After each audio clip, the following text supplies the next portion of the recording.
Who owns the Arctic? That's the fight Canada just walked into with a major military push up north. Ottawa just deployed new troops, ships, and jets, backed by billions for NORAD radar that can see over the pole. Why? Because the Northwest Passage. Canada says it's ours. The US says it's international. And with Russia and China circling, this is not just theory anymore. If Canada loses control, we lose shipping routes, resources, even food prices down south. So, when Ottawa floods troops into the ice, it's not just training, it's survival. This matters for you, not just because your taxes are paying billions in new gear, but because if Canada loses control of the Arctic, we lose shipping routes, resources, and even food supply chain. And the wild part? Russia and China both are knocking at the door. Wait until you hear how much Canada is about to spend to stop them. Right now, Canadian troops are up north in one of the biggest Arctic operations in years.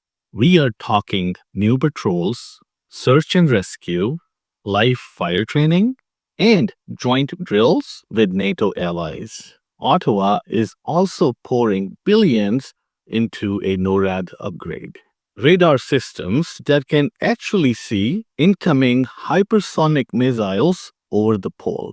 And don't forget the shiny toys. New Arctic capable ships, drones, and maybe, just maybe, submarines down the line.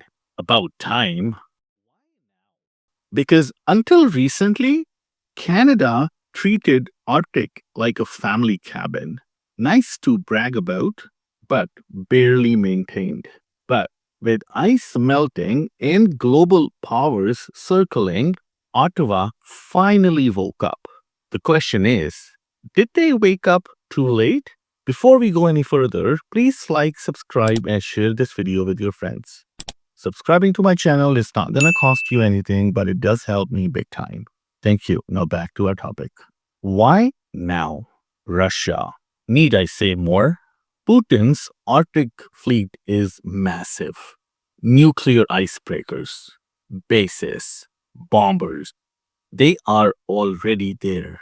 And while Russia is distracted by Ukraine, don't think for a second that they have abandoned the Arctic. They see it as their backyard.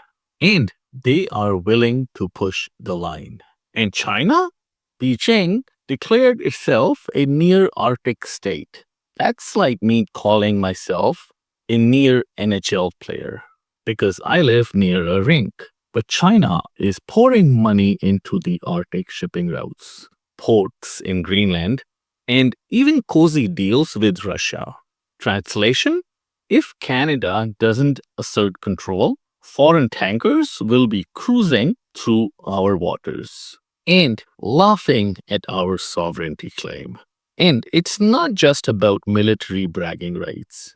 The Arctic is a gold mine. Oil, gas, critical minerals, stuff the world is desperate for.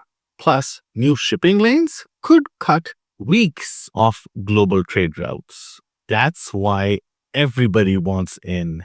The US has Alaska, Russia has the North Coast, Canada, we've got the Northwest Passage. But here is the catch. If we don't defend it, international law could say it's not yours anymore, and that's the real threat. Now, let's talk dollars, because defending the Arctic ain't cheap.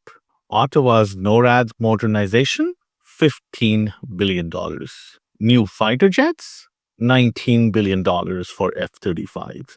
New patrol ships, $4.3 billion. And that's just the start. Mark Carney's budget could see Arctic defense topping $70 billion over the next decade. That's more than the entire federal healthcare transfers in a single year. Imagine explaining that at the next doctor's appointment. Sorry, buddy, no MRI for 6 months. But we got a radar dome in the Nunavut. Now, I'm not saying Arctic defense is not important, but let's be honest. This is a gamble because Ottawa is betting that the threat is urgent enough to justify this massive spending, even while Canadians are drowning in grocery bills. And if the equipment arrives late, over budget, or just plain broken, well, it won't be the first time. Here is where it hits you. Northern supply chain are fragile. One storm can jack up prices for months. Now add foreign interference or shipping disruptions, and suddenly milk in Equaluit costs $20 a jug. And don't think inflation stays up north. It ripples south. Groceries, fuel, trade, all get pricier if Canada can't control Arctic shipping routes. And jobs? Sure, defense contracts mean work in shipyards and factories. But let's not kid ourselves.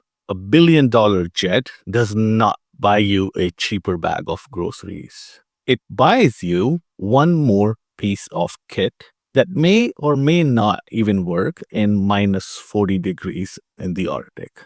And here is the twist no one talks about. Arctic sovereignty is not just about troops on the ice. It's being contested in courts. The US says the Northwest Passage is international waterway. Canada says it's ours. The legal fight is still alive. And every foreign ship that sails through without permission chips away at our claim. Meaning, Canada could spend $70 billion and still lose sovereignty on paper. Imagine that. Tank on the ice, but no legal right to call it ours. So, tell me, what should Canada do? More troops? More radars?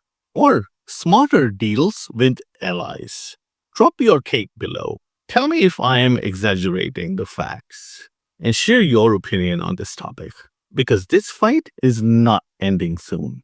It's only just beginning. Thank you so much for watching, and I'll see you in my next video.